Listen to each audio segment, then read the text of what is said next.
Good evening and welcome to our final City of Burnside Council meeting for 2023, opening at 7 p.m. on December the 12th. Welcome to those who are present here in the Council Chamber and to those who are watching from home. Just before we start, please turn off your mobile phones or place them on silent if you haven't done so already, as they're not to be used during Council meetings. Please stand and remain silent during the acknowledgements. We acknowledge the land we meet on today is the traditional land of the Kaurna people and that we respect their spiritual relationship with their country.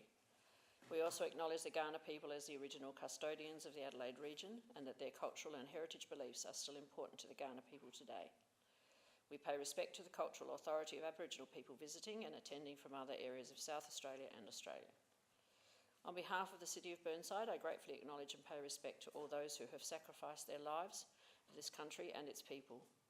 We also consider in our thoughts all those who today are being affected by war around the globe, and especially those in Ukraine and the Middle East. Finally, we seek guidance in our debate as we make decisions that will impact on the lives of all who reside, study, work in or visit the City of Burnside. Grant us wisdom as we serve our community. Please be seated. Just a reminder about microphones as your intent to debate, and wait till you're asked to speak. And remember to turn your microphone off when you finish speaking. Please be respectful and patient while listening to each speaker and don't interrupt or interject during the debate. 3 minutes with a warning bell at 2. There is one deputation this evening that I informed you of earlier on this evening. There are 2 absences, apologies from Councillor Hubel and Councillor Wilkins. Declaration of interest reminder. Councillor Jones.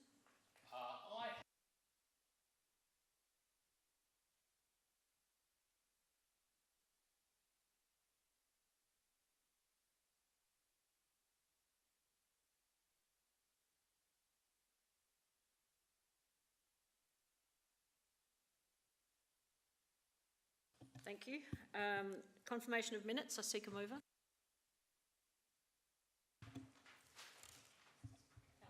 Councillor Turnbull, you wish to move the minutes? Seconded by Councillor Cornish.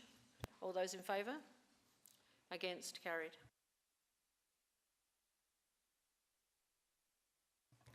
We have no adjourned business, no public questions, but we do have no presentations, but we do have one deputation this evening.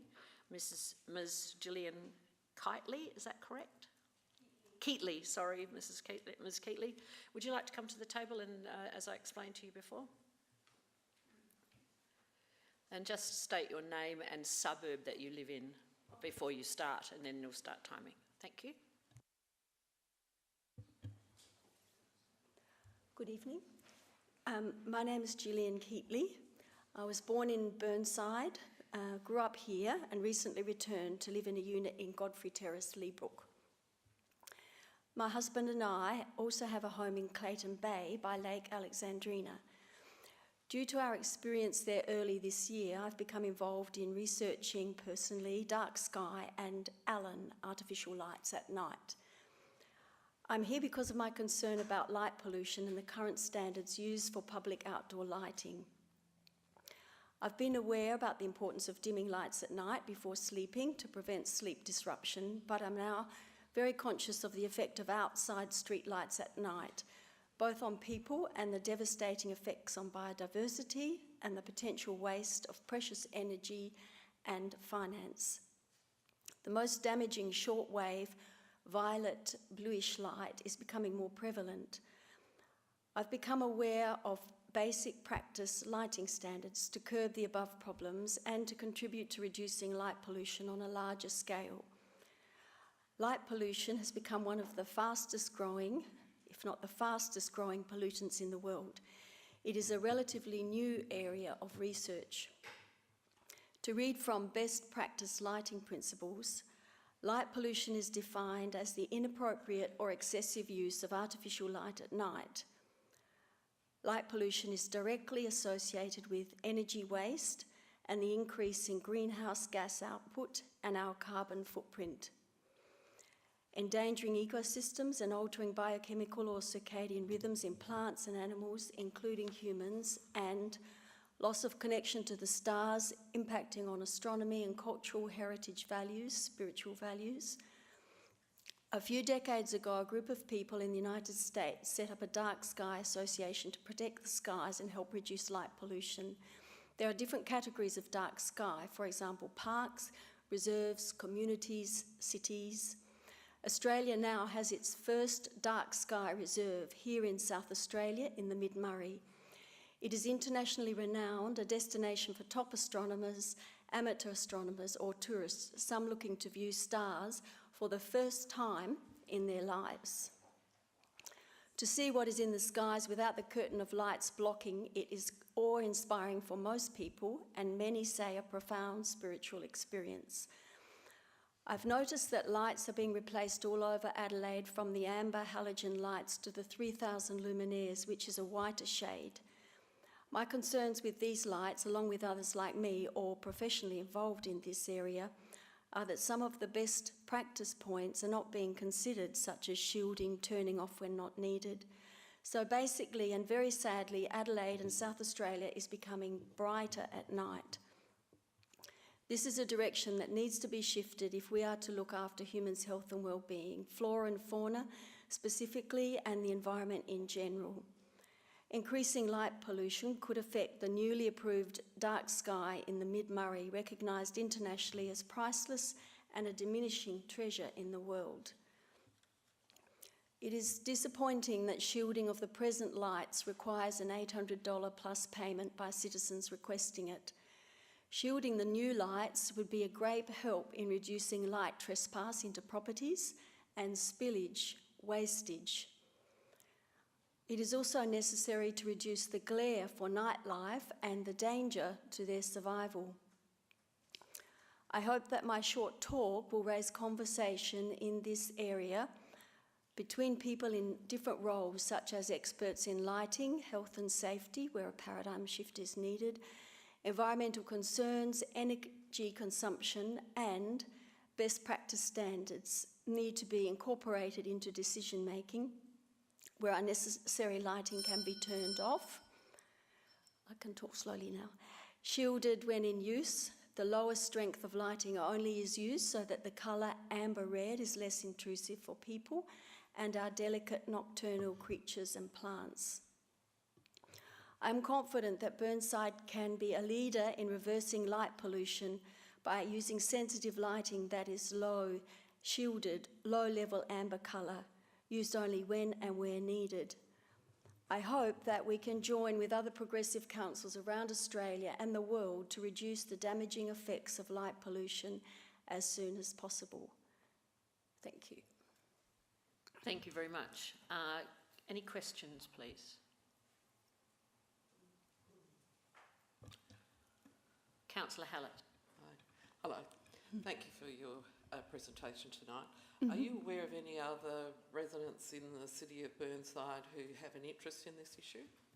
I'm connected a little bit with some of the people involved in Dark Sky. When I talk to people about this, they realise, yeah, actually they're really bright lights, aren't they? The reason why I asked is because I'm aware up at Sky there are some residents up there that have an interest in it. Excuse me. My lolly is back there, so.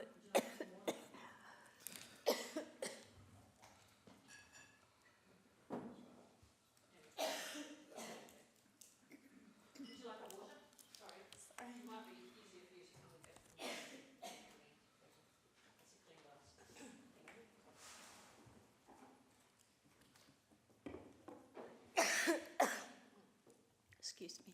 That's okay, that's fine. I'm aware of people in Clayton Bay who live in the city who have become very much aware of it. I'm not aware of anyone specifically in Skye. Okay. I spoke to someone the other day from Springton and the Barossa, Yeah. who says they can see the glow of Adelaide lights at night, which may seem pretty, but when we understand the effects of the lights on bird migration, insects, a lot of things. If you contact me, I'll put you in touch with the residents up in Skye.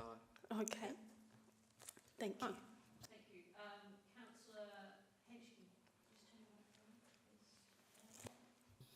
Oh, good evening. Thank you very much. I've met some residents who are involved in that dark sky movement down at Yankalilla, and they've got a policy now, that council. That council has a policy for the sort of lights you're talking about. Is that what you think we, Burnside, could look at as well, looking at our policy for lighting? We do have LED lights, so we've done a lot of conversion work, but there could be little nuances that maybe in a policy might help. Do you think that would be helpful? Yes, that would be wonderful. Karakalinga is the town there that they're wanting to make into a dark sky in order to become a dark sky, but to protect it and to be an example to other towns. That's the way Clayton Bay was heading as well, until we received lots of lights. So we've had to kind of work really hard. So a policy is being worked on with that council as well. So I read the policy, and there are a lot of points in there, but some of the specific points to protect the wastage with shielding are not in there. Just having it more specific would make a huge difference. Right, thank you. Councillor Davey? Thank you. Thank you, Gillian, for coming along tonight. Do you know of any metropolitan councils that have implemented this program or policy? Because I'm aware from some things that I have read that there's great difference in metropolitan and regional and rural country councils. And I'm just wondering if there's one that's already got a policy in place that you're aware of. Well, as the one we were talking about had metropolitan ones. I'm not sure. I do know that Salisbury Council have actually begun putting some amber lights, dark sky proof lights in their parks, and so that's one I've heard of. But it's very new. It's a very new field, and hopefully will be taken up quickly, because it's exponentially increasing problem, the light pollution.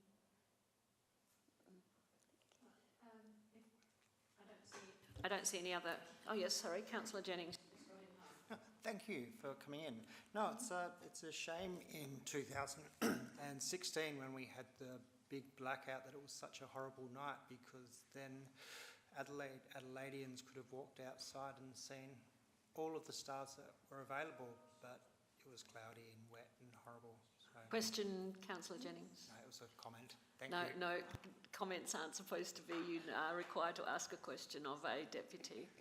All right. Thank you very much for coming in and giving your perspective on light, and thank you for your comments. Thank you.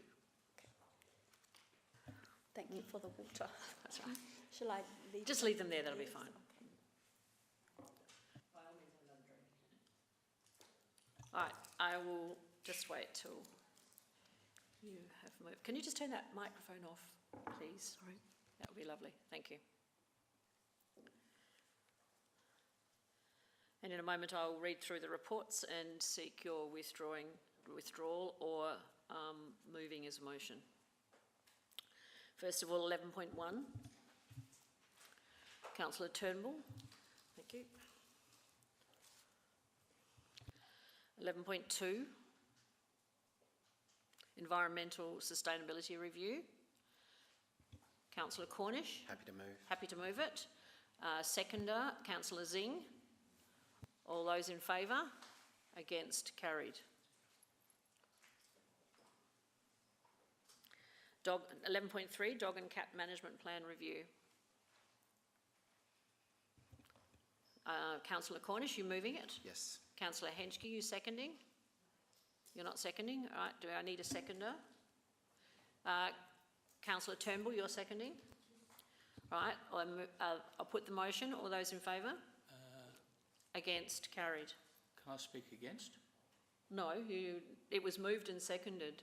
Yeah? We're not debating it. It's just been moved and seconded and, But I and want to voted on. speak against it. Well, you've missed your chance, I'm afraid, Why? because we're not. It Why was do I not. have to pull it to vote was to not- speak against it? It was not withdrawn for debate. It went straight to a mover and a seconder and a vote. And I want to vote against it. You can vote against it, but you don't need to speak against it. Why not? It's my democratic right to speak against it. There you go again. So, governance, please. No. I thought we had meeting procedures we were supposed to follow. I think made very clear to me.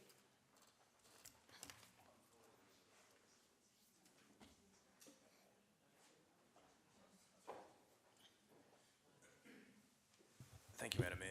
So, as per our code of practice, we were following the correct process where the motion was called out. We had a mover and a seconder and a vote. Councillor Jones is welcome to move a division if he's not happy with the result, but we are following our code of practice. Right, the next one is the Horticultural Standards Service Review, 11.4. Councillor Davey. 11.5, the CEO Review Committee. Councillor Dawes. Move. Moving it. Seconded by Councillor Cornish. All those in favour? Against? Carried. Division. Division's been called. Please stand if you voted in favour of... Ah, we don't stand anymore. It's just hands, sorry. I missed the last meeting. Yeah, if you're in favour, put your hand up. Okay, if you're in favour, please put your hand up. That for 11.5 minutes accepted. Sorry, I didn't get the count. Okay, and those against? Sorry, I need to record them. Apologies, I've got to get used to this new. All right, so I need to call out for those four were Councillor Henschke, Cornish, Harvey, Hallett, Dawes, Jennings, Davey and Zing. Those against, Councillors Turnbull and Jones. And the motion was carried. Now we move to 11.6, persons to act in the place of the Chief Executive Officer. Councillor Turnbull, are you moving the motion or do you wish to withdraw it? Thanks. Just questions. Correspondence presented to Council. Councillor Turnbull. Oh, sorry. Councillor Davey. I'll pull that, thanks. So you're withdrawing? Thank you. Right, now we'll go back to Councillor Turnbull, your neighbourhood budget review. Page 4. Thank you, Mayor. I move that Council receives and notes the report. That's my amended motion. And I'll speak to it. It is obvious from the comments at the workshop that we are divided on this issue. I quote from one comment, "It has run out of steam and with poor interest from the community." I note that only 77 residents voted on the 7 selected projects, and surely that stands out as a lack of interest. For those who love to work with percentages, that is decimal 0.2% of the Council of COB residents who voted. I also note that the recommendations on page 46, proposed revised budget process is a fairer, more equitable process. But there's a big but. Do we need to spend this hard-earned, harder to get ratepayers' money on projects just for the sake of it? The list of projects, successful and unsuccessful, and thank you Councillor Davey for getting those for us to look at, show that many of the horticulture requests, many of them are, like underplanting, shrubs, verges, landscapings, etc., which could be dealt with in other ways. I think the hard-earned money should be put maybe towards salary for another arborist or horticulturalist. We urgently need it, not only during aftermath of Sophia Storm, but always. Also, it could be put for council member budget bids, where council members could submit some of these suggestions, which didn't make it, from over the years. I can hear council members saying, but it's only 40,000. Maybe so, but CIB has a large debt and growing. Plenty of useful ways to use $40,000. I would like to see this project put in mothballs for 2 years and reassessed after that. Put in mothballs being the same as deferred or laid on the table, but deferred anyway. I ask for your support. I seek a seconder. Councillor Davey. Thank you, Mayor. Yes, I agree. I think this whole process is redundant. I think it's an inequitable system, as has been shown by some people who are using it, who've got essentially probably say gaming the system. They understand how it works. We've got people asking for 2 or 3 pieces of equipment and being approved. I don't really think it's got anything to do with placemaking. I agree that it would be more beneficial to invest that money in another horticulturalist or another arborist to help with greening Burnside from that perspective. And I also don't see the need for people to feel they've got ownership in Burnside. If you look at or in their community spending, if you look at how many responses we get when the budget's released each year and the interest shown in that and the comments made, we do have a lot of input from our community about how our money's spent. So I think we can. There's better ways to spend the money. So I thank Councillor Turnbull for this motion, and I'll support it. Councillor Cornick. Thank you, Worship. I'm at odds as to whether or not to support the motion, because the motion is just to receive and note the report. It doesn't say stopping the program. The program's been in the budget for many, many years, and this council needs to make a decision to say cease the program if that's the thing. This motion doesn't say that. So how the administration interprets this, the commentary does not match what the motion actually instructs the administration to do, because it's an ongoing program that's been in the part of the council for quite some time, and the fact that we've just received a review report and we're not accepting any of the changes that have been presented means that it continues as currently is, in my mind. Because we haven't instructed the administration to stop the program with this motion. So I don't know whether or not I'm supporting it. I'm supportive of continuing the program, and that's how I read the motion, is that it continues as is with no changes. So yeah, that's how I can probably interpret it at the moment. I'll just get the CEO to respond. Thank you, Madam Mayor.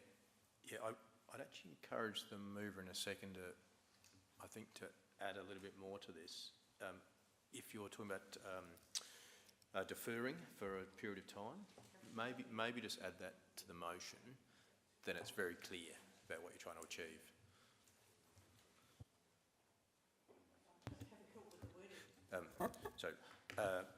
Well, if just give me 2 seconds, Madam Mayor.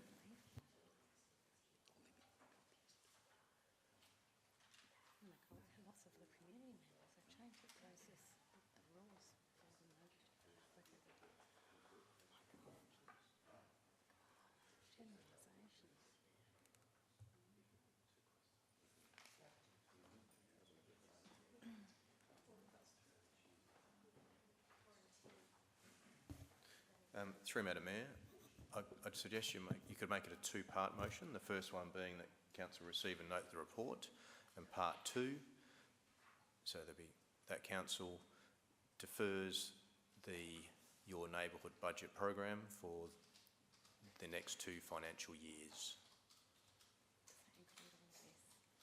And I think that achieves the clarity that you may be after.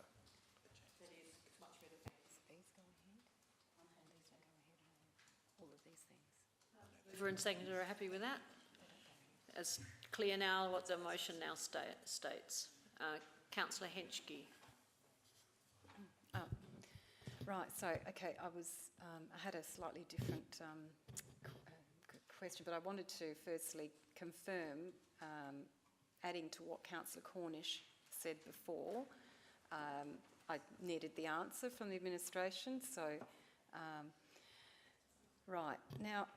So do you want to speak now? That's yes, fine. Yes, okay. I'd like to speak. So now that we have clarity about deferring the neighbourhood program for the next 2 financial years, so we will have no 23-24 budget or 24-25 budget. So these projects that were raised and the community developed will not happen in 23-24 or 24-25. Can you just clarify that for me? Thank you. Through you, Madam Mayor, I can confirm that the current projects that have been confirmed will be delivered. Yes. It's the following 2 financial years. So our next year's budget, which will be the 24, 25, and then the 25, 26. Thank you for clarifying. And this next question then, please, it would be very helpful, is that this motion talks about deferring the program, but it does not provide clarity on what next step would be. Is there a process to engage with the community about ceasing the program? What's the administration's understanding? Thank you. Through you, Madam Mayor, my approach to this would be that once those 2 financial years have passed, I would then put this forward as a budget matter for Council to consider and then go forward from there for the 26-27 financial year. Right, thank you very much. I'll speak briefly to say we have to be very, very careful about making generalisations. Tonight I have heard generalisations about this budget. I will talk about a specific item in this program that costs $3,700, and that is a park bench that many people, I would say about 100 people, have thought about and asked for because they walk like the cars do. We collect cars on primary collectors in our streets. We do not have a park bench, so people who are collectively walking all the way to the new Burnside village can actually stop, have a rest on the way. That is the purpose and intent of the $3,700 in this case. So that is a specific case study for you in this chamber. And I am appalled to hear about generalisations. People are working very hard at home, thinking and planning together. And here we are tonight, generalising and removing a program which is helping so many people in their lives. Please do not support this motion. We have to think about this more clearly. Thank you. Councillor Hallett. I'll like to speak against the motion as it currently stands. I'm actually surprised that elected members don't appreciate, some elected members don't appreciate the value of the project. It just meets so many of our, if you like, our values and our policies in regard to empowering people, developing community, allowing the people to have a say on what sorts of benefits they want for their community. I don't support this motion. I think that if you actually read the report, it does, admin have addressed some of the concerns that members expressed at the workshop, in that the admin states it's recommended that the guidelines be modified to encourage people to consider nominating projects with environmental sustainability outcomes, favour weighting projects in favour of environmental sustainability outcomes, etc., etc.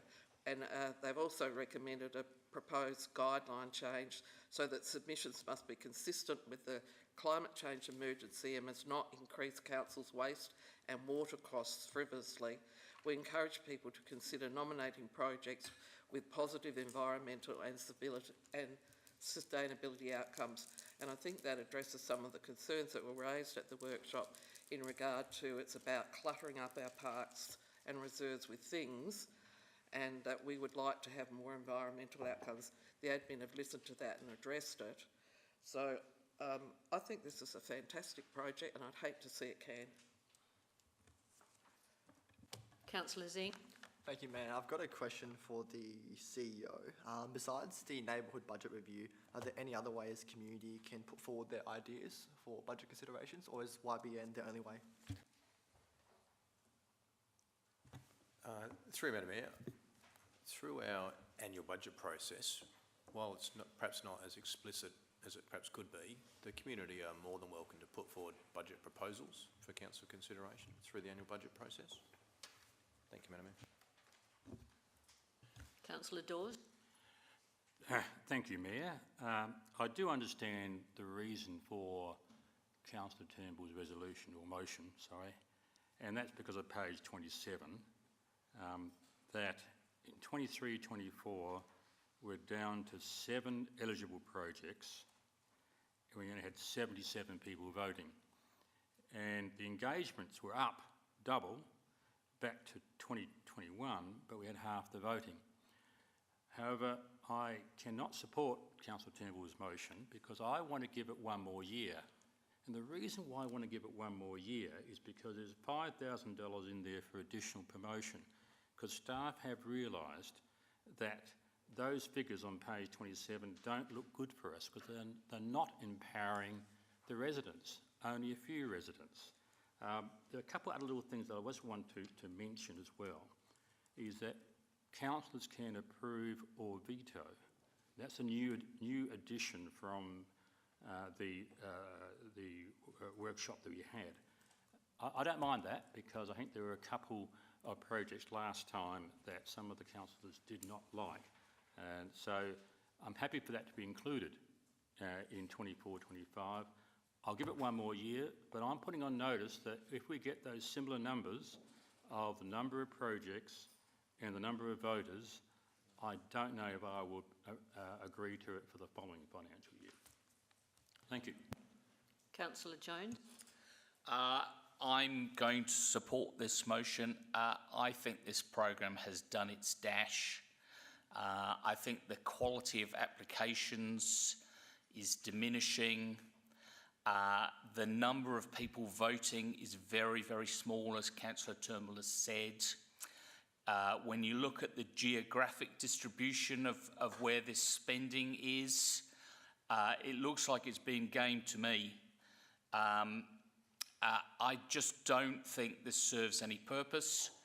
We're about to go into a budget round where last time's elected member budget bids, most of them got knocked out.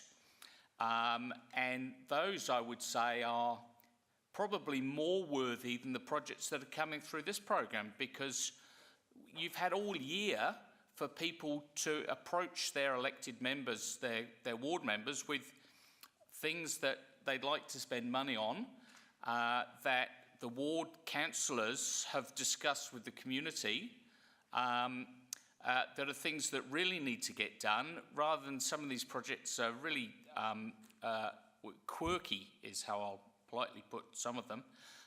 So, look, we're under budget pressure. We're not going to get everything. If we can save $40,000 and spend it on things we really need, I think that would be a better use of our budget. So I'm happy to support the motion. Councillor Jen.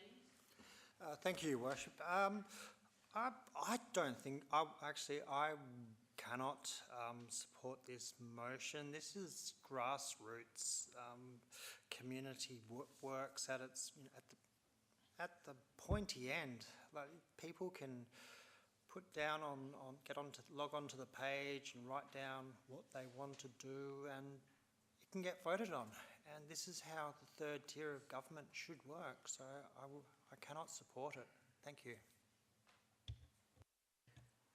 Is there anyone else who wishes to speak or ask a question? If not, I'll go back to the mover, Councillor Turnbull. Mayor? Well, the project's been going since 2019, and obviously residents are running out of things. If we give it a deferral for 2 years, they may think of more, and as Councillor Jones said, some of them are a bit fluffy, a bit spurious, some of these things. I mean, we can do without a rock shelf, really, but we can put that money, this 40,000, into our bits, council member bits, and we can perhaps use it just as wisely or more wisely, particularly around the environment. And so I'll be saying that I'll ask you to support this, vote it up, have it for 2 years, a deferral, and Councillor Henschel, you could probably put in a park bench as a council member budget bid too, because I know that's been done before and it has worked. So please support the motion. Thank you. All those in favour? Those against? The motion is lost. Division is being called. So please put your hand up if you supported the motion. Councillor Davey, Jones, Turnbull and Harvey. And against, Councillor Zing, Jennings. Oh yes, need to put your hand up again, sorry. I can't make that assumption. Dawes, because people can change their mind. Dawes, Hallett, Cornish and Henschke. Thank you. Now I seek an alternative motion. Councillor Cornish. I'm happy to move the officer's recommendation. Moving with the officer's recommendation. Councillor Hallett, you seconding? Yes. Do you wish to speak on this, Councillor Cornish? First. No, I'm very supportive of it. My community certainly is very supportive of it. They made contact with me over the weekend about that, about this, and they were going to come to a deputation if the recommendation was to cancel it, but I didn't realise that it would be until last minute, obviously. So they would have been here and done a deputation. They're very supportive of it. They think it's a great initiative to actually involve members of the community at local grassroots council matters, and getting people involved that typically wouldn't get involved in council matters. So I do think it's a good one.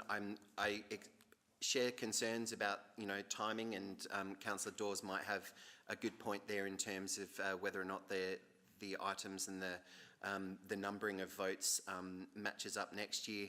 But I hope you do support the motion as it stands. Thank you. Now, Councillor Hallett, you deferring your opportunity to speak? Okay, but you have seconded. So I just wanted to make sure that we've got that up there. Right, now Councillor Dawes, you wish to speak? Yes, as Councillor Cornish just said, I would prefer, I can't support this motion as it is, because I just want to give it one more year. I really want the staff to promote it as much as they can to see whether we do get some good eligible projects and also a greater input from the residents. So I would say yes for year one, and then we would review thereafter. So I'd vote against it, and if the motion is lost, then I would put that motion forward and see how we go there. Is there anyone else who wishes to speak? Councillor Hallett, do you wish to speak as a seconder? No, I think I think we might as well vote on it. Councillor Cornish, you happy for me to put it to the vote? All right, I'll put it to the vote. All those in favour? Those against? Right, that's, can I just get you, no, that's 5-all. So I have the casting vote, so I am going to vote in favour of the motion. Thank you. Division's been called. So hands up those who voted in favour. Councillor Henschke, Cornish, Hallett, Monceau, Jennings and Zing. Those against, Councillor Harvey, Turnbull, Dawes. Sorry, I'm not looking around to see if you're keeping up. Jones and Davey. Thank you. Now we can move on to 11.4, horticultural standards. Councillor Davey. Thank you, Mayor. I have an addition to the recommendation, and it is that council, we're at 11.4.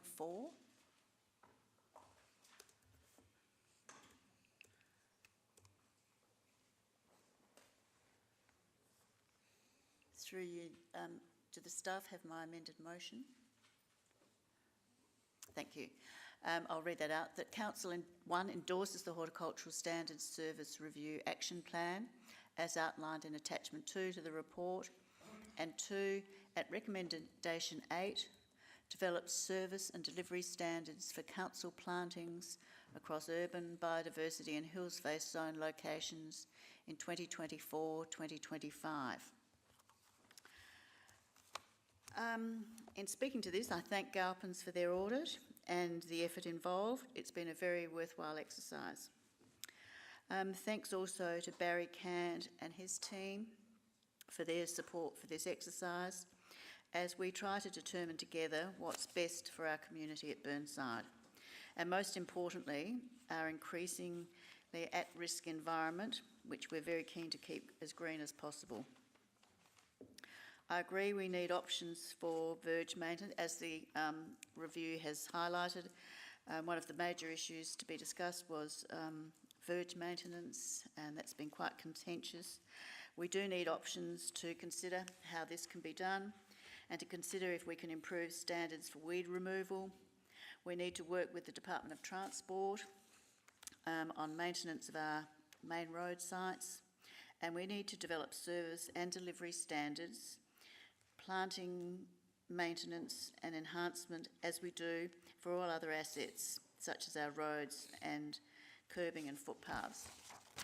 So as outlined in Recommendation 8, which is on page 148, so it's actually in Attachment 2.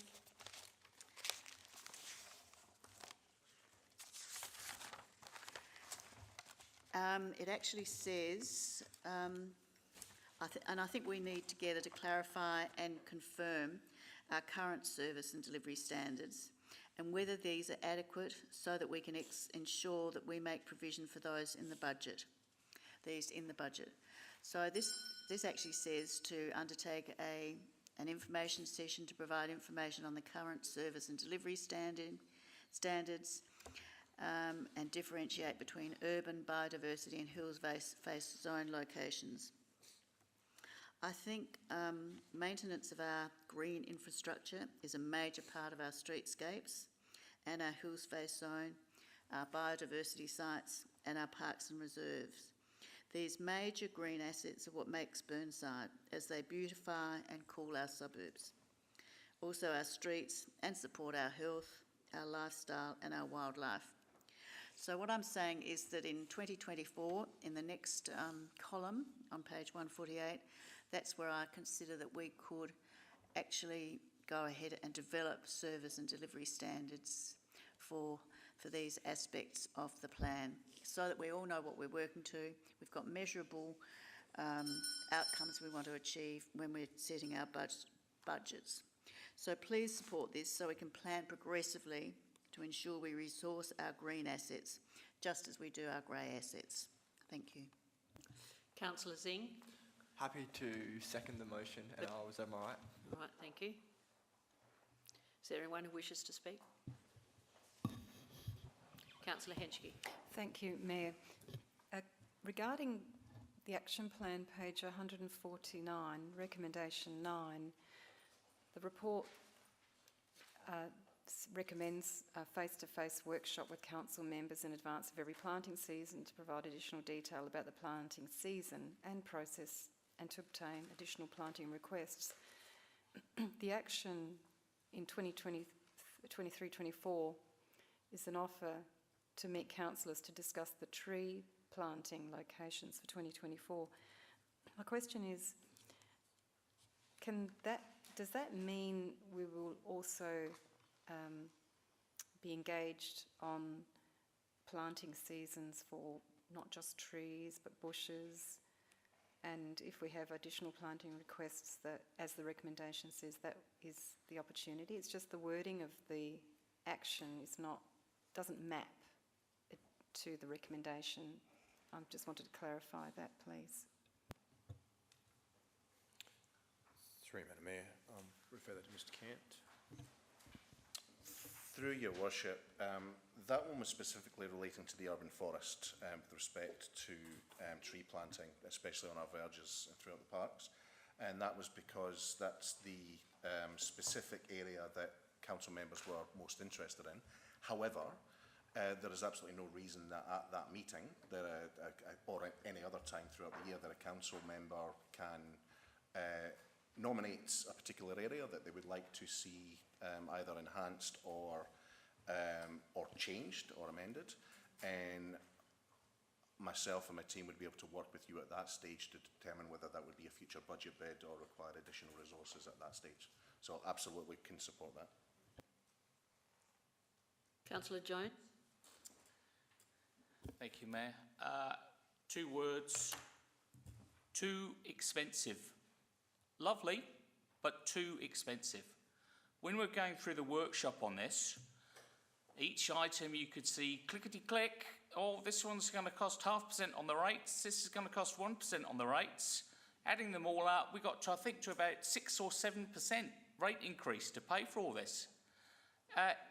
This is just crazy. I'm sorry, people. We're barely breaking even as it is.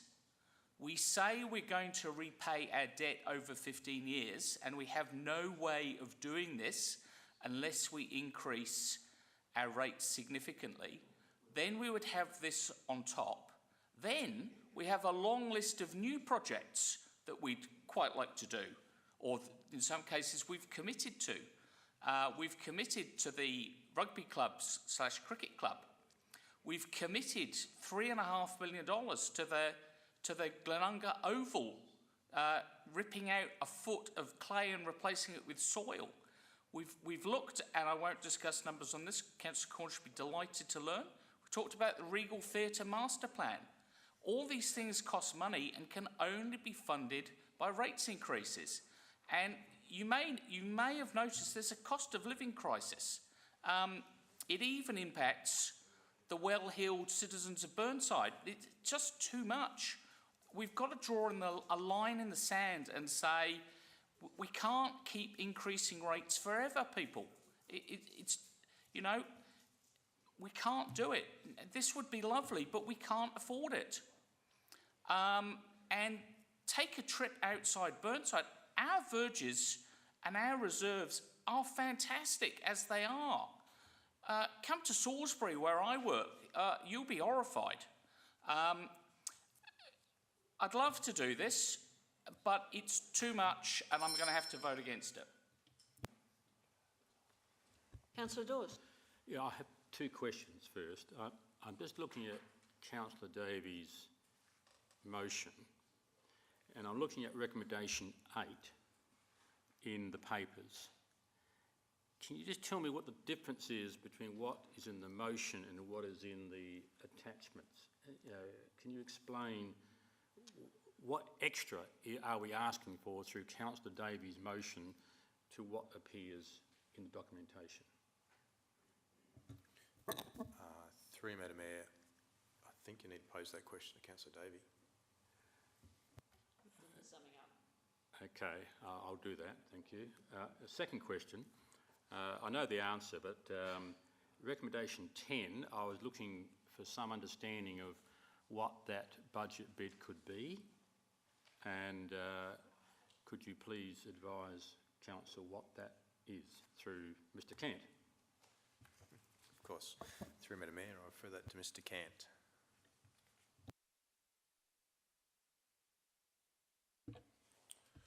Through your worship, sorry, just can you clarify that was recommendation number 10, is that correct? Give me 2 seconds.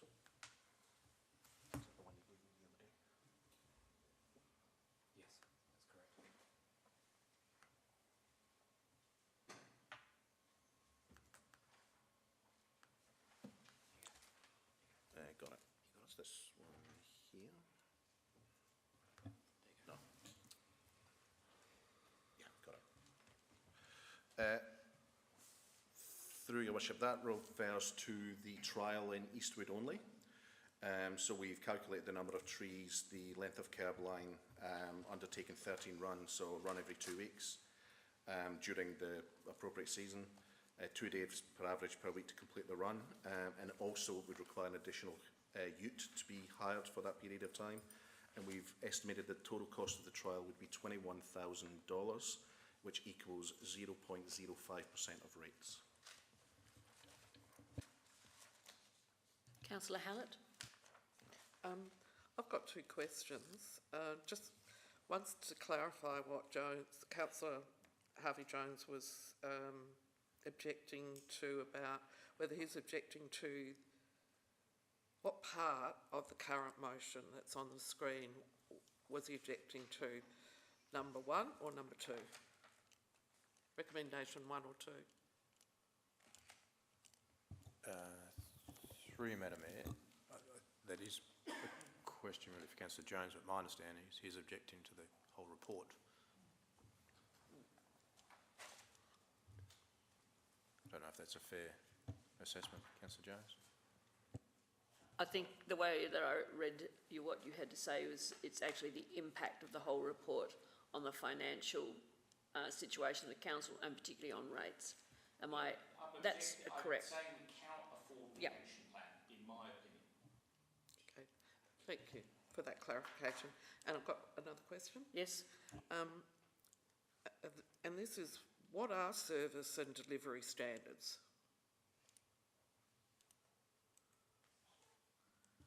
Through Madam Mayor, essentially it's what are the agreed standards that we would maintain and present the City of Burnside to for our community. So for example, how regularly we would mow verges, how often we would base or prune trees, how often we'd do certain maintenance services. So it's about codifying that step. So are service and delivery the same thing? Yes. Yep. Councillor, I'll just get you to turn your microphone off now. If you've got another question, I'll come back to you. Right, Councillor Dawes, you're next. Yes, I'd like to speak now, Mayor. We deliver over 180 services, like we're a mini state government in the City of Burnside.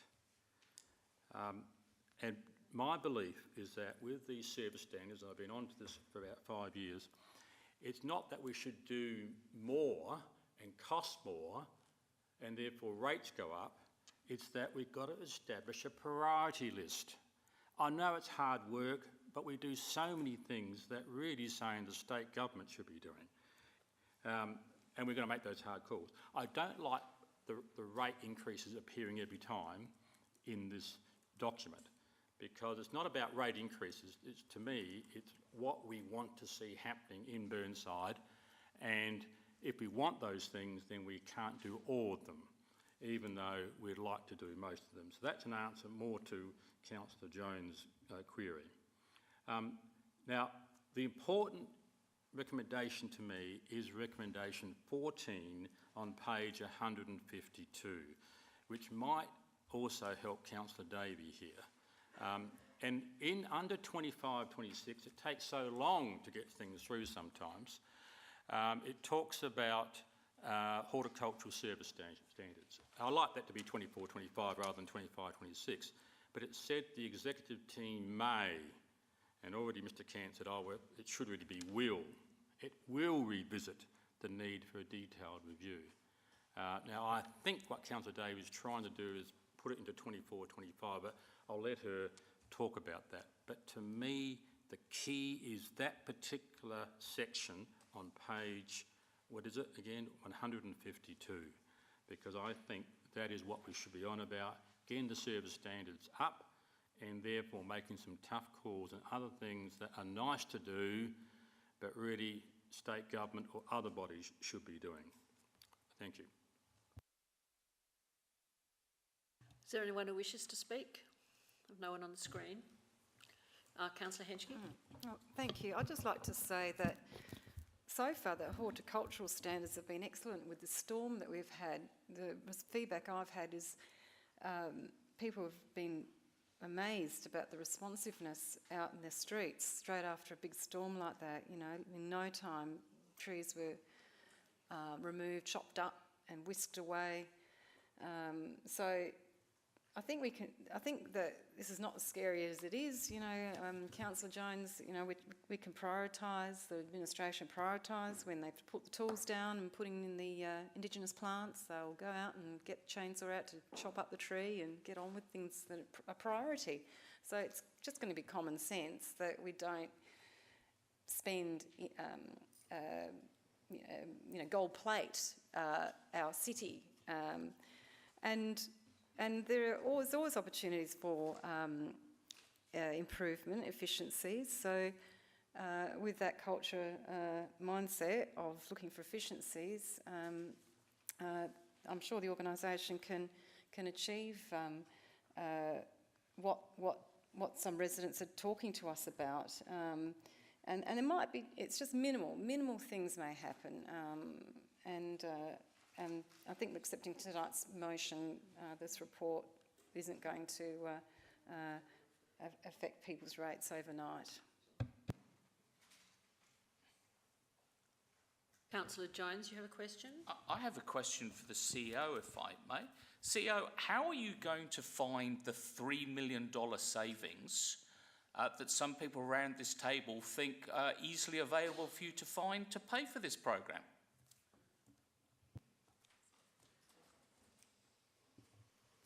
Through you, Madam Mayor, I guess if the full program has come to fruition, I assume that's your question, there's two ways to fund it, and that's either it has to come from rates or it has to come from savings. I suspect that it may be difficult to identify programs that Council doesn't want to do, just historically speaking. So in my estimation, it would come down to a conversation about rates potentially. Or a shandy of the both, but again, in my experience, it is very difficult for a council to decide what not to do that it has provided for many years. Thanks. Councillor Hallett. I've got a question, please. And how much will the implementation of the action plan cost? If we endorse the Horticultural Standards Service Review Action Plan, how much is that going to cost?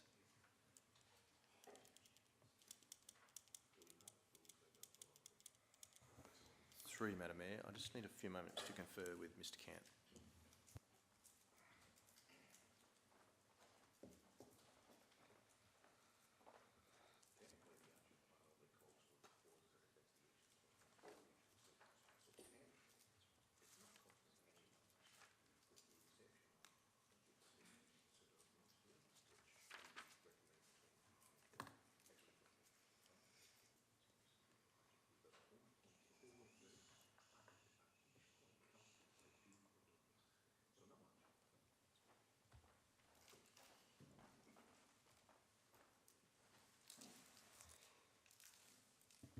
Through Madam Mayor, thank you for that time. I just needed to clarify.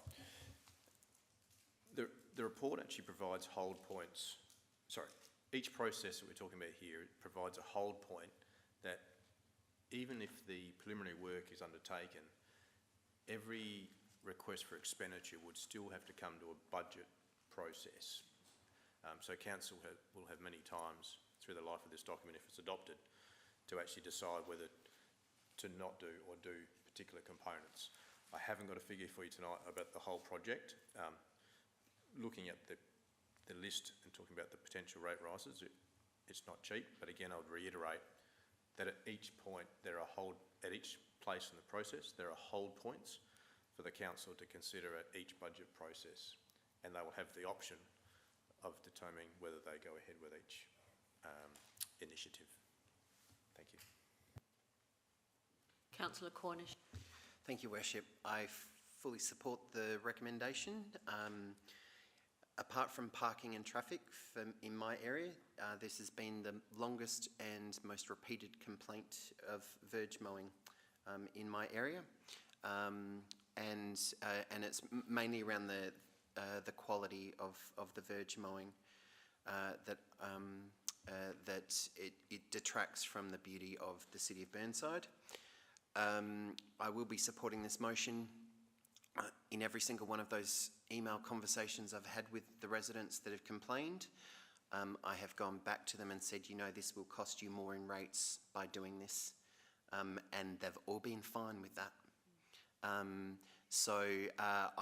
I do want to see where this goes. Obviously, the CEO has just expressed to us that there are a number of breakpoints in the future, but it's about endorsing the review action plan here.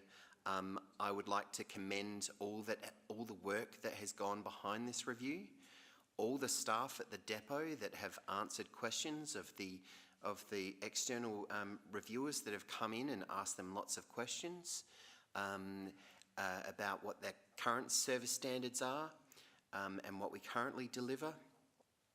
I would like to thank them for putting this together, and the administration for weaving quite a good outcome with all the recommendations. They haven't gone the whole hog and gone, let's go for the gold-plated.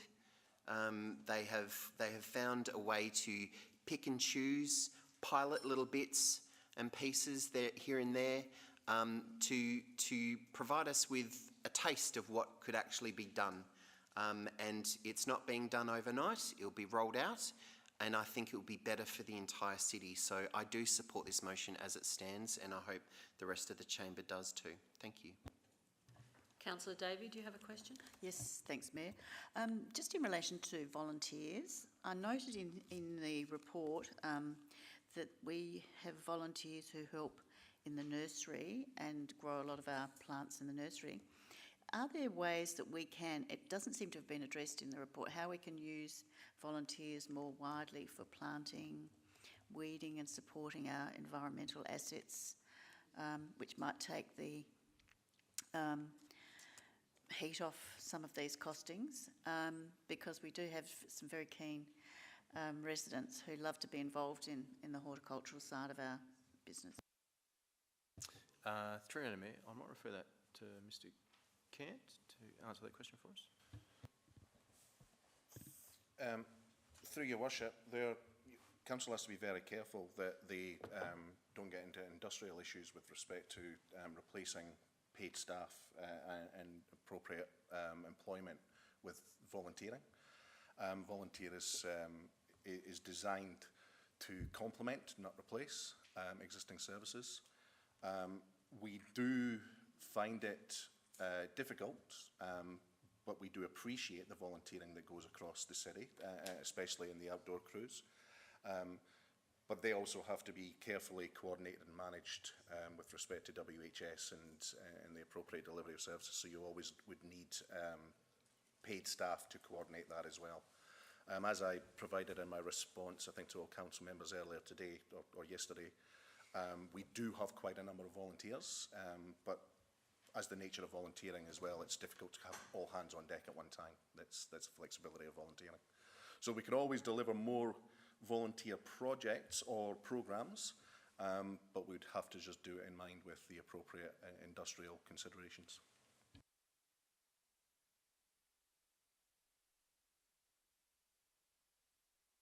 I haven't anyone on the screen, so Councillor Temple. Thank you, Mayor. I just had a question following on about volunteers. Can volunteers be recruited just for one special project? They don't have to come regularly, but we might have a program, for example, revegetating part of Newland Reserve, and a whole heap of volunteers come in, do it and go.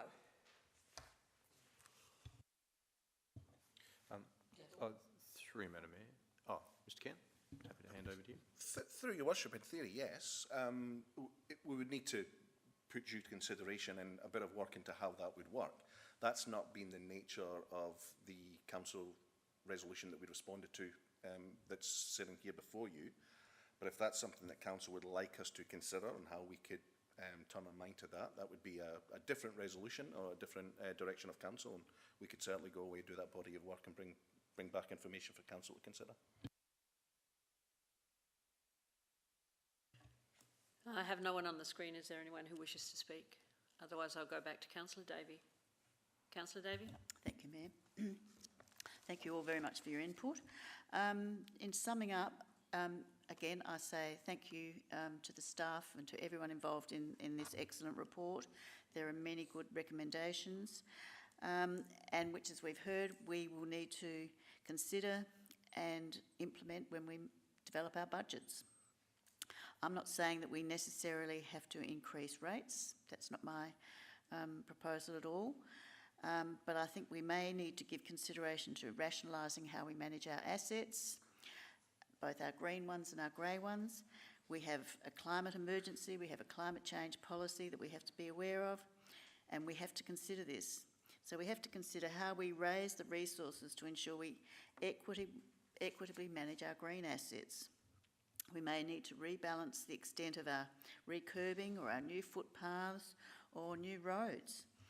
Essentially, all I'm asking is that following the 2024 action undertaken at recommendation 8, after our information session, that the next year we formalise the development of service standards, which, as some have articulated, form a basis for us to know what we can provide to our community. The community can have input into them, we can have input into them, but we all then have a basis for what services are provided and when and what they cost. And it's a sophisticated determination of how we manage our plantings across our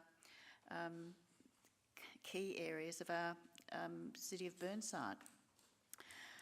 So it comes down to how we fund it. Everything we do, we have to fund and justify that. So hopefully you'll support this, and so that we can, with this terrific report and all the work that's gone into it, get some good standards, service and delivery standards for us to work to and for our community to be able to understand. Hopefully you'll support this. Thank you. All those in favour?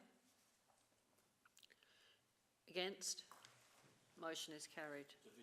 Division's been called, so could you, all those who voted in favour, please raise your hands. Just 2 seconds. Yeah. So the way it's worded, everyone moves their hands up until we've gone round for and against. It's not changing ups and downs. Oh, what do you mean? So just leave it like that. Yeah. You call out those for, they leave their hands up, you call out against. So you don't put the hands up and down. Well, I thought they were only doing it once.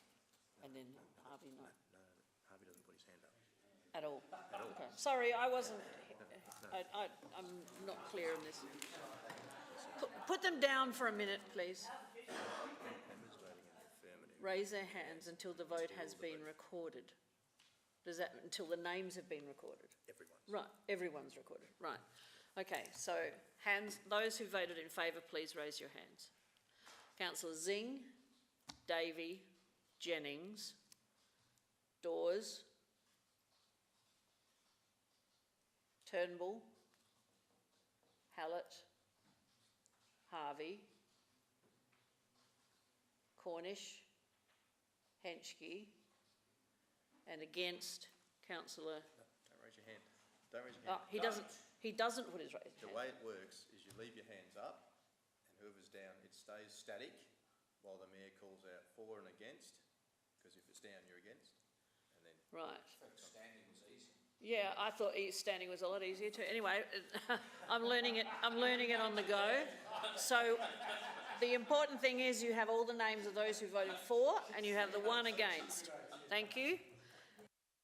And now I'll move on to the 11.6, persons in place to act in the place of the CEO. That was Councillor Turnbull.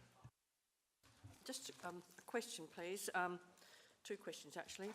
So this obviously means... Can you move the motion first, please? I haven't got it written down. Do I have to read that out? No, you don't have to read it out, but you just need to move that you support the recommendation. I'll sort of, yes, right. And then you can, yeah. I support the recommendation and I do have 2 questions. Fine, so does this mean for the reason for holiday, sick leave, personal leave, that you have a person acting for you, all those things? And number 2 is... Let's just do one at a time. Through and Mayor, no, this would generally be for periods of leave for greater than a week. Sorry? For a week or greater. A week or greater, okay. All right, thank you. And the second one is, Working from home, how does that work with this? Are you still the CEO if you're working from home, or do you delegate somebody here? And just in case there's a fireball coming down Green Hill Road, we need somebody here. So I think I need to be clear on this.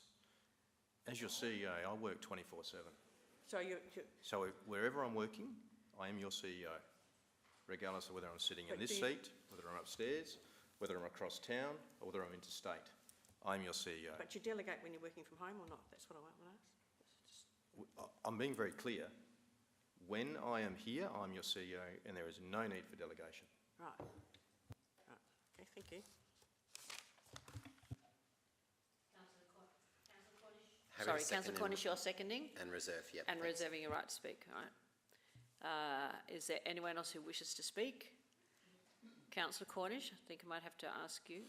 No, don't wish to speak. Councillor Turnbull, do you wish to speak again? All right, then I shall put the motion. All those in favour?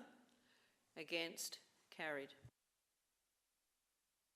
The last one is the correspondence presented to Council. Councillor Jones? I'm leaving. Okay.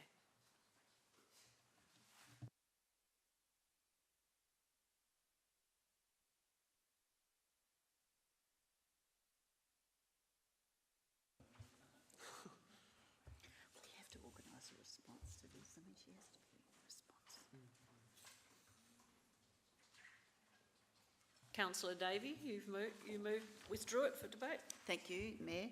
Yes, I move that Council receives and notes the correspondence received from Ms Shearlaw regarding item 13.2, reduction in the number of members of the Council Assessment Panel to 4 at the City of Burnside Council meeting of 22nd of August 2023, and that 2, the Mayor responds to this letter and circulates the letter for the information of Council.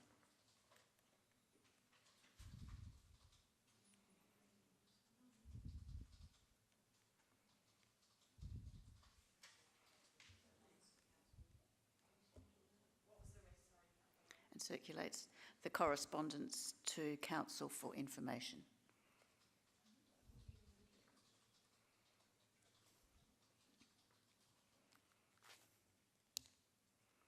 Do I need to say to Ms Shearlaw's letter? I'll make that clear. The Mayor responds to Ms Shearlaw's letter. Sorry, I'm making it on the run. And circulates the correspondence to Council for information. I have to say I was quite taken aback by reading this because Kate Shearlaw was a very, I believe, dedicated member of the CAP. She served a council, the City of Burnside Development Panel, very well. And she is a resident, long-standing resident of Burnside. And I was very concerned that she was so upset by what was said in the council meeting. I mean, it's fair that we make our comments and provide our judgments of matters, especially when we're reviewing membership of panels and that sort of thing. But I think I just feel quite upset that she has taken the trouble to write such a detailed letter. I don't know what other people feel, but I think we need to respond in a very considered way and acknowledge her feelings. And it's not, she wasn't, to my mind, regretting or upset that she lost her position on CAB. It was just the way it was talked about in council. So I just think we need to perhaps ameliorate that a little bit in a letter to her. Thanks.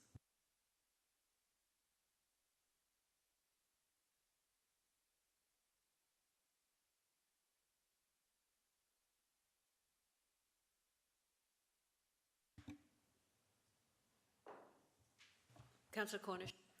I'm happy to second the motion, Your Worship. I'm on the assumption, though, that the response is just acknowledging the letter, that we've received it and that Council has noted it, and because we're not giving any direction of how we'd like you to respond apart from that, really. That was my concern, because this motion does not give me any direction as to what I say or state, but if that can, I would like you to actually include that in the motion in relation to what you wish to, what you are directing me to say. If Councillor Davey is happy with that. Councillor Davey, perhaps after the word letter, it's to acknowledge and that council has received and noted your correspondence. I was going to ask, have you already drafted a response, or did you have any idea? I have not drafted a response because this has come to you. This decision is yours, and how I respond or how you're telling me I should respond has to come from you. Was it directed to you or to the council? Okay. Through Madam Mayor, my understanding, the reason it's with you this evening is Kate indicated that her only action she was seeking was just to have it tabled for council to be aware of her thoughts. She wasn't seeking any further action. This would actually close out the matter in Kate's mind, according to my understanding. So therefore, am I actually even required to write? Did you want the call didn't- back? I have I'm happy to. I have already acknowledged the letter back in September. Sorry, can I just say that I did actually acknowledge the letter when I received it back in September, but only to acknowledge that I had received it and further action that Anna would get back to her when I've had the opportunity to discuss it with our governance people. Thank you. I'm happy to accept that amendment and to give you that direction. I think it's, have I got the call? I had a question. Is now the right time to ask, or do you want to speak? I was going to say that the letter was received on the 13th of September. There's been 3 council meetings and it's been tabled at the end of the year. I find that just a bit strange that it's been 3 meetings to table something. Through Madam Mayor, after we received it, we had a number of conversations between Kate and ourselves, just to make sure that we're clear about Kate's intent. So that was the reason why it wasn't immediately put to council. And also, Mr. Spearman was away on leave for a considerable amount of time as well, which meant that no direction could be taken until he returned.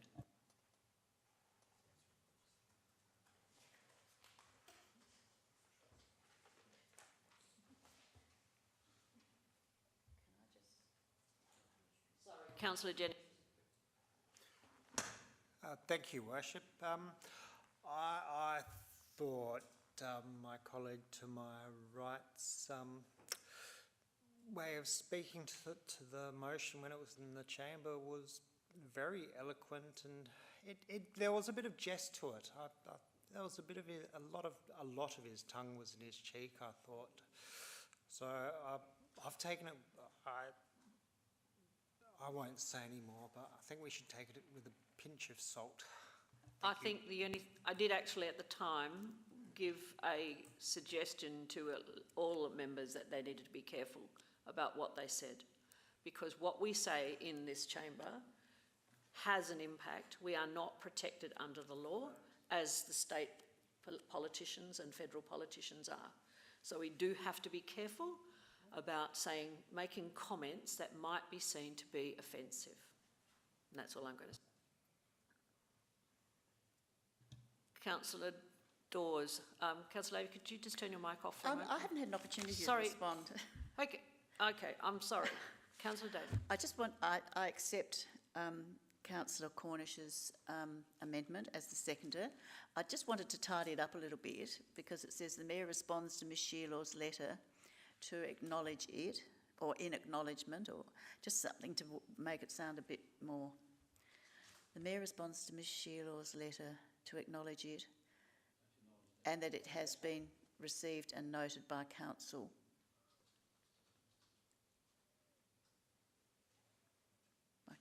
And circulates the correspondence to Council for Administration. Thank you very much. I'm happy with that.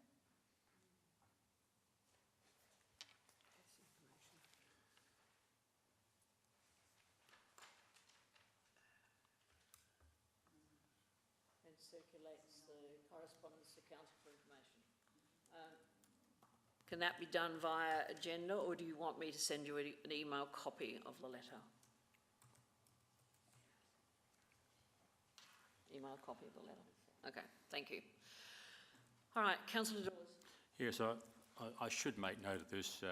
In one of the paragraphs, that Kate was extremely disappointed that the 3 council members who had served on CAP did not respond during the debate.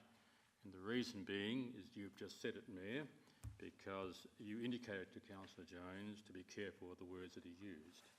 And so, you know, in my case, I believed I didn't need to say any more. So just wanted to make that point. Councillor. Oh, thank you. And thank you, Councillor Dawes, for your statement then, because that's what I wanted to say as well. And I'm sorry for that Kate has, this has happened for Kate. And I do reiterate, sitting next to her for Council Assessment Panel for a year, of the professional and considered way that she and all of the other independent members made their decisions, utmost professionalism. So thank you, Councillor Dawes. If there's no one else who wishes to speak, I'll go back to Councillor Davey. Thank you, Mayor. Yes, thank you, Councillor Henschke. I too acknowledge the professionalism and care and dedication that Ms Shearlaw presented when she acted as a member of our Development Assessment Panel and then our Council Assessment Panel. I think she was on for, she covered those 2 terms. Her professionalism, I didn't always agree with her and some of the occasions that I attended meetings or listened in, but she was a very professional representative on CAP, and I feel it's very regretful that she had to write this letter to us. So hopefully you'll support this. Thank you. All those in favour? Against? Carried. Would you like to invite Councillor Jones to return, please? We have no questions on notice. We do have a motion on notice, so that is in Councillor Davies' hands. We'll just wait till Councillor Jones has returned before you start, Councillor Davies. Thank you.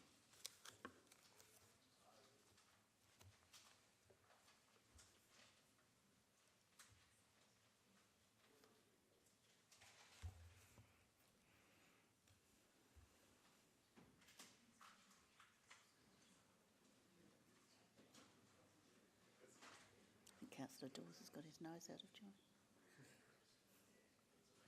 I think Harvey was a bit over the top. Has he gone home?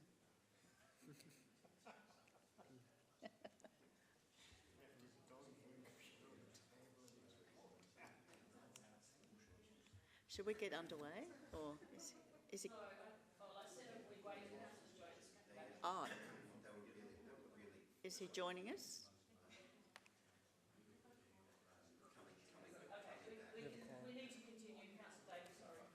Thank you. I'll move to my motion on notice.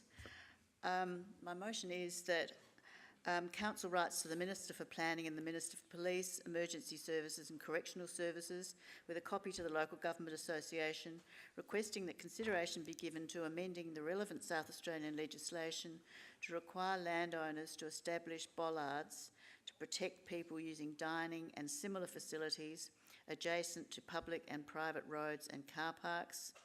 And 2, requests that the Minister for Planning writes to the Australian Building Codes Board to request amendments to the National Construction Code, Building Code of Australia, that require the same outcome as sought from the state. Could we include the names of the ministers? I didn't have a chance to look those up, but if we could add those for the Minister for Planning, which is, I think, Minister Champion, and Minister for Police, Emergency Services, Minister, yes, Joe Sockarch. If we could just add that into the motion, that would be great, in the letters. The reason, you're probably all aware of the publicity surrounding this, but I'll just articulate. Recently, only a couple of weeks ago, an out-of-control car resulted in the hospitalisation of 4 people at a Wattle Park restaurant. There was also another episode earlier this year of an out-of-control car ploughed through a shop window at the Marriottville Shopping Centre. although no one was physically injured in that incident. In either case, at either of these sites, there were no protective bollards installed, and my inquiries to the staff have shown that there is no legislation requiring protective bollards to be installed adjacent to commercial premises. In some circumstances, the council requires bollards to be installed when approving outdoor dining on council roads through a permit process. I'm not sure if we perhaps need to refine our systems and include that provision when we're in some guidance when we're doing the planning process, even though we can't enforce it, that we perhaps advise those who are constructing new cafes, upgrading new cafes and then putting in outdoor dining, because we're seeing continually cars out of control ploughing through shopping centres, into buildings, and I think we need to really be considering that we can raise the issue and highlight the issue in a risk management sense with the proprietors of these businesses, if not the owners, and make them aware of their responsibilities. Plus, it's really to protect our community. I mean, these are our residents and visitors to our council area who are being exposed to this, and in the Wattle Park case, quite seriously injured. So hopefully you'll support this and we can get something, some action to improve the standards of protection for outdoor diners. Thank you. Councillor Henschke, you seconding? Do you wish to speak now? Yes, thank you. It's critical that whatever gaps there are in legislation, standards, or whatever we do in South Australia are fixed and without delay. And thank you, Councillor Davey, for this. It's terrible that we have to look for the improvements when people are hurt. I did some research into this topic, and there's a national, as we've got here, construction code or codes, and for bollards, and I just even feel that we need to next also do a review of all of our precincts through the city, a desktop study to see if there are any what the risks are. We can do that internally as a first step, and then go forward, because we've exposed our people. I also had a phone call from a resident who's a doctor sitting at Dulwich, and he said, look, I don't even think the bollards around some of the cafes there are enough for the speeds of vehicles we've got going past there at 50 kilometres per hour, which is the speed limit. And the setback distance of a diner at Dulwich is half a metre from a 50 kilometre passing car or more. That's the limit. It is really, really important that we do this, and without delay, this and other things that may not even require a motion. I'm sure the administration will let us know and if there were any gaps. Thank you. Councillor Zing. Thank you, Mayor. Can I propose a small variation just to add number 3, that the state shadow ministers be copied in, and also the local member for Bragg, Jack Batty?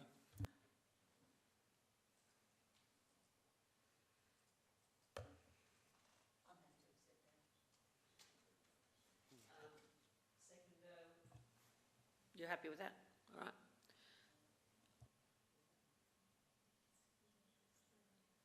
Treat it as a variation, that's fine. Now, Councillor Cornish, while they're just fixing that. Yeah, I was going to offer another. You were mentioning outdoor dining. I just wondered whether or not saying that in one, saying using outdoor dining and similar facilities might be more clarifying rather than dining facilities, because dining facilities might mean all restaurants. Yes, I mean, that's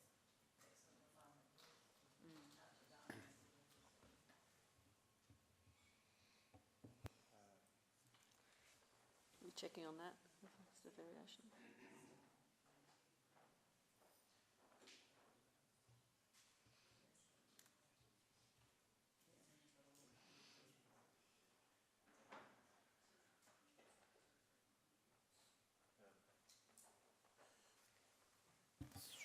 Through you, Madam Mayor, I just need to clarify whether I heard that correctly. Councillor Cornish, you suggested a variation to make it say outdoor dining? In number 1, so the second to last line says protect people using outdoor dining. I just need to clarify with Councillor Davey, because my understanding is that you're trying to protect people that were dining indoors as well. Because the example that triggered this was a car crashing into a restaurant, impacting indoor diners. Just, well, if it's both, we need to say both, but or but yeah, but not just. Then leave it as is. It's just the name of the item said outdoor dining bollard protection, so. That's where it's got thrown, yeah.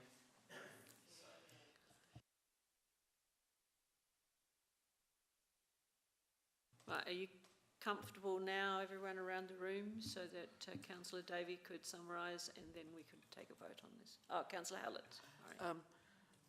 I still don't think we've got recommendation 1 right, because if the way it reads now, it could mean that all restaurants near, because many of them will just be adjacent to a road, but we're really talking about where you've got parking in front, whether it's indoor or outdoor, you've got parking immediately out the front of it. And they make a mistake and put their foot on the brake or whatever. I think that's actually covered in what it says in the first statement, Councillor Hallett. It's about consideration amending relevant to require them to protect. But is it being too inclusive? That's the point I'm trying to make. Is it being too inclusive, the way it sounds, so that it would mean all restaurants have to have a bollard in front of them?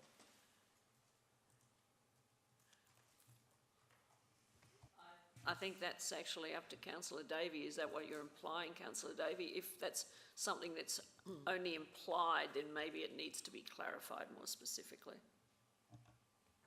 I'm happy with the way it is. I think using dining in similar facilities adjacent to public and private roads and car parks, I think that covers the breadth of it. Unless you can suggest an amendment, a third variation. Perhaps commercial dining? Commercial dining in similar, yes, I'd be happy with commercial. Just to remove any residential dining? Because they're all commercial premises, aren't they? Are you happy with that? We have commercial? Councillor Hench, are you happy with just adding the word commercial? All right, because you were the seconder. All right, so it's just treated as a variation. All right. Now, Councillor Hallett, did you still have another question? Now, Councillor Jones. Yes, I pressed my button before commercial was added because I was wondering what the impact would be on council, because I can think of near me Brock Reserve has got picnic tables. So that would be an outdoor dining place that might need to be protected by bollards. I can think of the hula hoop, which is on Kensington Road, which presumably council would then be up for putting bollards outside. I would think Hazelwood Park we'd need to surround with bollards, because there's barbecue areas there. So I'm just wondering if the CEO could comment on the impact of this on council. Through you, Madam Mayor, and I'm conscious of trying to do policy on the run. I think there needs to be a distinction between a restaurant that's simply located on a main road where cars are just travelling past, and restaurants that have a car park which increases the propensity of a car that may lose control in the environment that triggered this. I think at the minute it is a bit broad, because it is seeking to cover all dining establishments regardless of the location, without being specific that it, and this is, I don't want to put words in your mouth, Councillor Davey, but without it being specific, that it's about the propensity for vehicles to crash into the premises and through the front of them.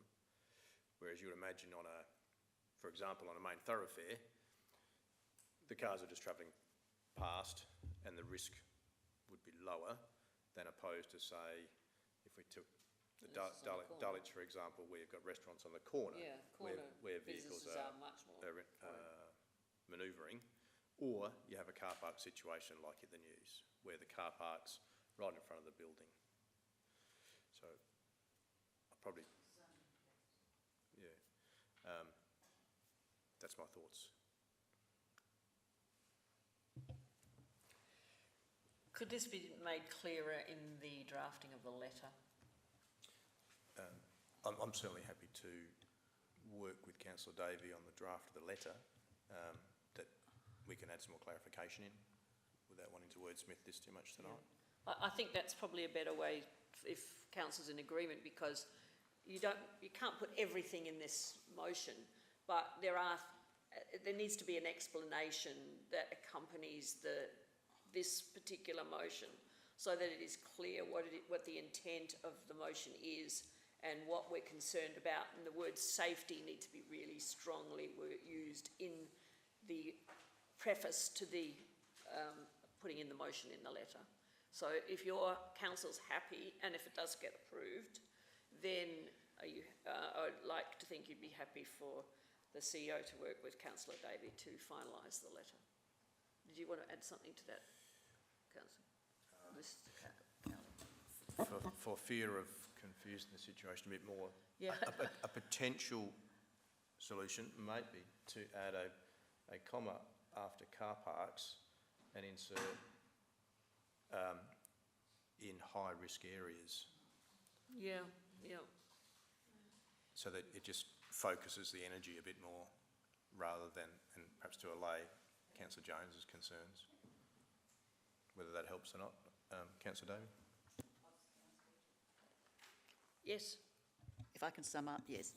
Thank you everyone for all your input. It is a very complex area, and I think drafting this and crafting this has shown the complexities of it, because from my background in work health and safety, it isn't just members of the public who are very important, the customers and clients.